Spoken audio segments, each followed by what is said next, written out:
नमस्कार। इस वीडियो में हम लोग वैलेंसी के बारे में जानेंगे। जैसा कि आपको पता है कि एटम्स के अंदर इलेक्ट्रॉन्स का डिस्ट्रीब्यूशन होता है। मैं इस जगह पर एक एग्जांपल सोडियम का लिख करके दिखाता हूँ। आपको पता है कि सोडियम का एटॉमिक नंबर 11 होते हैं। एटॉमिक नंबर 11 है सोडियम का। That means it has electron is equal to 11 and proton is also 11. That is electrons के पास पॉजिटिवली निगेटिवली चार्ज एटम्स है, पार्टिकल्स है, और proton is positively charge particles है। अब हमें पता है बोर्स एंड ब्यूरी के अनुसार कि सोडियम के अंदर फर्स्ट ऑर्बिट्स के में 2 इलेक्ट्रॉन्स, सेकंड ऑर्बिट्स के पास 8 इलेक्ट्रॉन्स रहते हैं। तो 8 and 2 10 और एक लास्ट ऑर्बिट में 11 इलेक्ट्रॉन रहते हैं। हर एटम्स यह चाहता है कि उसके पास मैक्सिमम 8 इलेक्ट्रॉन्स का टेंडेंसी हो if it is there last orbit. क्या हर एटम्स का ये टेंडेंसी होता है कि वो अपने लास्ट ऑर्बिट में 8 इलेक्ट्रॉन्स को चाहता है। जैसा कि हम यहाँ पे देख रहे हैं कि सोडियम के लास्ट ऑर्बिट में केवल और केवल 1 इलेक्ट्रॉन्स हैं, यानी इसे अभी 7 और एक्स्ट्रा इलेक्ट्रॉन्स की जरूरत है। लेकिन 7 और एक्स्ट्रा इलेक्ट्रॉन इसे मिलेगा कैसे? किसी के पास 7 इलेक्ट्रॉन्स देने वाला होना चाहिए, लूज करने वाला होना चाहिए। लेकिन क्या ऐसा संभव है? जिसके पास लास्ट ऑर्बिट में 7 इलेक्ट्रॉन्स है वो क्यों नहीं चाहेगा कि मुझे 1 इलेक्ट्रॉन मिल जाए? इस वजह से ये जो सोडियम है वो अपना 1 इलेक्ट्रॉन्स को लूज कर देता है। और किसे दे देता है? क्लोरीन को दे देता है। क्लोरीन के पास लास्ट ऑर्बिट में 7 इलेक्ट्रॉन्स है।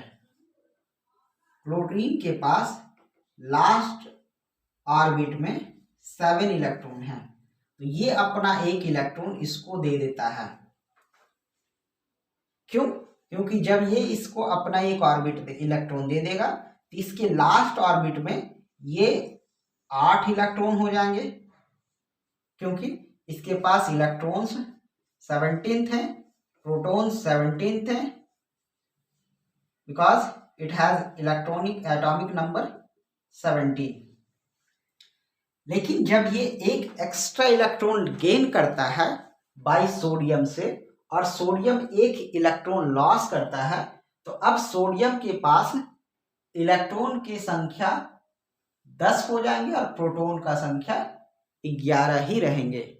इस वजह से sodium has written as sodium plus and chlorine के पास अब इलेक्ट्रॉन का संख्या 1 बढ़ गया, दैट मीन्स 18 हो गया, और प्रोटॉन्स अभी भी 17 ही है, इसलिए इसके पास negatively charge, because it has negative electrons और निगेटिव चार्ज इज डोमिनेटेड।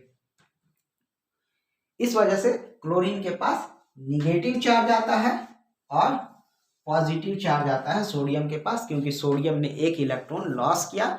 इस वजह से उसके पास पॉजिटिव चार्ज डोमिनेट कर गया और उसी तरीके से क्लोरीन के पास इलेक्ट्रॉन्स का संख्या बढ़ गया, यानी निगेटिव चार्ज डोमिनेट कर गया, इसलिए उस पर निगेटिव चार्ज आ गया। जितना इसने लॉस किया है सोडियम ने, तो इसने 1 इलेक्ट्रॉन को लॉस किया है, तो सोडियम के पास +1 वैलेंसी है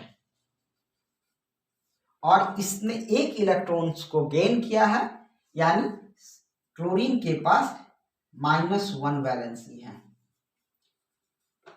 यानी ये बात समझ में आ गया। अगर किसी ने 1 इलेक्ट्रॉन्स को लॉस किया, दैट मीन्स उसके पास +1 वैलेंसी आएगी। अगर किसी ने एक इलेक्ट्रॉन गेन किया है तो उसके पास -1 वैलेंसी आएगी। यानी इसी प्रकार से +2 +3 -2 -3 वैलेंसी हो सकता है। वैलेंसी मैक्सिमम 4 तक हो सकता है जब वो शेयर करेगा तब, लेकिन उससे अधिक नहीं हो सकता है। यानी मुझे लगता है कि आपको वैलेंसी का कॉन्सेप्ट बहुत बढ़िया से समझ में आ गया होगा। कोई भी एटम्स कितने इलेक्ट्रॉन्स और इलेक्ट्रॉन्स को गेन करता है और लॉस करता है, इससे उसकी वैलेंसी पता चलती है। धन्यवाद।